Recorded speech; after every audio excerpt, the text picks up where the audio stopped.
Students half wave rectification पर हमने बात की। अब हम उसकी नेक्स्ट जिसको हम मॉडिफाइड फॉर्म में लेते हैं फुल वेव रेक्टिफिकेशन। इसमें क्या होता है कि जो हाफ साइकिल हमारे पास वहां पर मिस होता था, जहां पर कोई करंट फ्लो नहीं करती थी, अब उसको भी हम यूज करते हैं, उसको भी हम यूजफुल फॉर्म में ले आते हैं। तो किस तरह ले आते हैं? हम मॉडिफाई करते हैं उसको, और जो हमारे पास साइन वेव होता है, जो एक अल्टरनेटिंग करंट हम यहाँ से जो साइनसाइडल वेव है, जो अल्टरनेटिंग करंट हम यहाँ से पास करते हैं, एक्चुअली वो सारा का सारा जो है वो हम क्या करते हैं, एक यूनि डायरेक्शन में ले आते हैं। यानी उसका जो फॉरवर्ड लूप है वो भी, और जो उसका रिवर्स डायरेक्शन में लूप है वो भी, जो कि हाफ वेव में एक्चुअली ये वाला जो लूप था रिवर्स डायरेक्शन में, वो वहां पर कोई करंट फ्लो नहीं करती थी।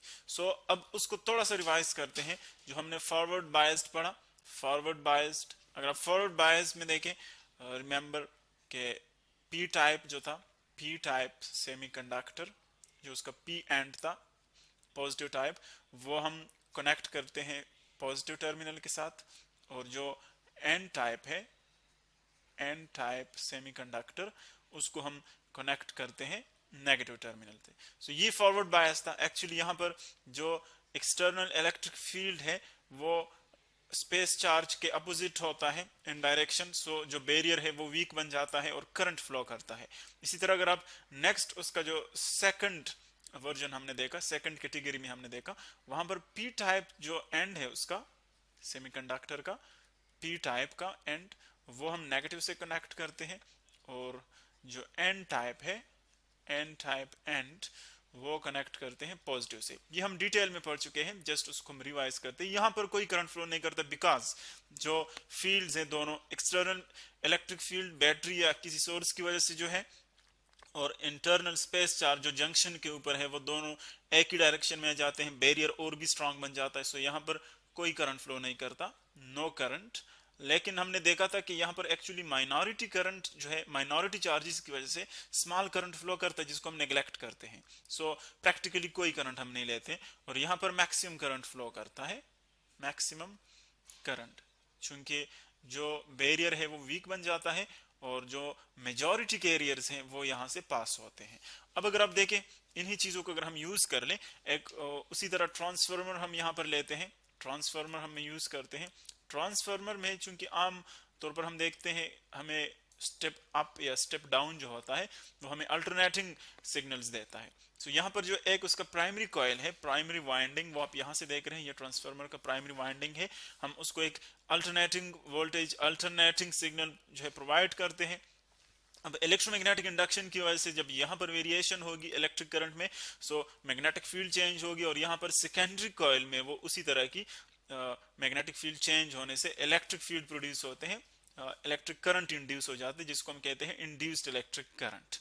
और ये हम पहले भी पढ़ चुके हैं कि इसको इंड्यूस हम क्यों कहते हैं, क्योंकि ये हम नॉन इलेक्ट्रिकल सोर्स से लेते हैं। यानी एक्चुअली जो रिस्पॉन्सिबल यहाँ पर मैग्नेटिक सोर्स है, क्योंकि वो भी इलेक्ट्रिकल की वजह से, लेकिन जो इंड्यूस्ड करंट है वो मैग्नेटिक फ्लक्स की वजह से आता है, तो उसको हम कहते हैं इंड्यूस्ड करंट।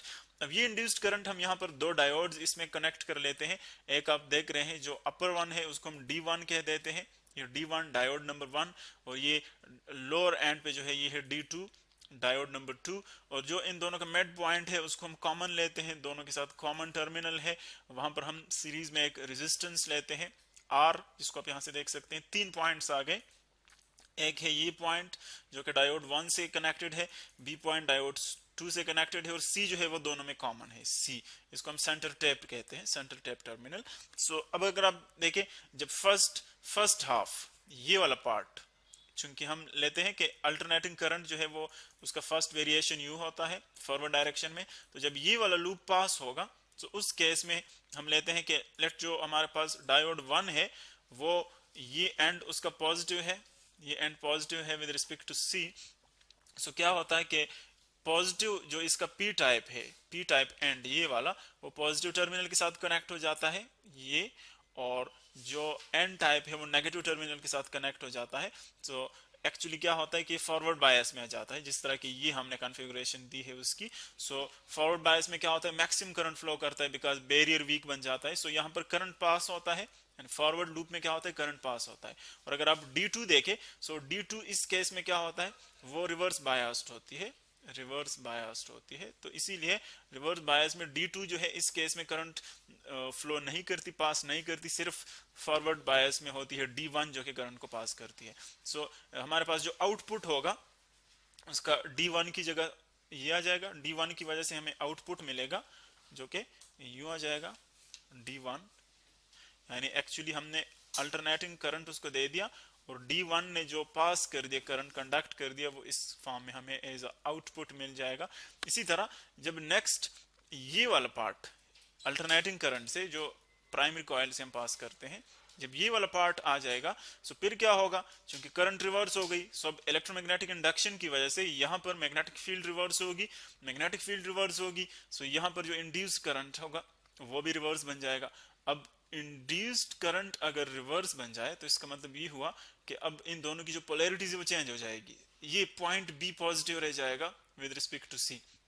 तो इसका मतलब ये है कि अब यहाँ पर ये फॉरवर्ड बायस बन जाएगा, ये D2 डायोड नंबर 2, चूंकि P टाइप अब यहाँ पर पॉजिटिव के साथ कनेक्ट हो जाएगा और यहाँ पर ये नेगेटिव के साथ। तो इसका मतलब ये है कि अब ये D2 जो है ये फॉरवर्ड बायस में है और जो D1 है वो रिवर्स बायस में बन जाएगी। तो इसका मतलब ये है कि अब जो नेक्स्ट हाफ साइकिल है, next half cycle reverse direction वाला, वो D2 से पास होगा। तो बिल्कुल उसी तरह वो भी हमें एज एन आउटपुट उसको ये वाला लूप जो है वो पास कर सकेगी। इसका मतलब ये हुआ कि फर्स्ट हाफ साइकिल जो था वो D2 ने पास कर दिया, D2 उसको आउटपुट सिग्नल बना लेती है और जो नेक्स्ट हाफ साइकिल है रिवर्स डायरेक्शन में, जो कि हमने एक्चुअली देखा था कि हाफ वेव रेक्टिफिकेशन में यहाँ पर कोई करंट फ्लो नहीं करता बिकॉज रिवर्स बायस्ड होता है, लेकिन उसी चीज को अवॉइड करने के लिए हमने एक दूसरा डायोड यूज किया जिसने इसी रिवर्स डायरेक्शन वाले को भी पास कर लिया, चूंकि ये यहाँ पर फॉरवर्ड बायस में है। तो एक्चुअली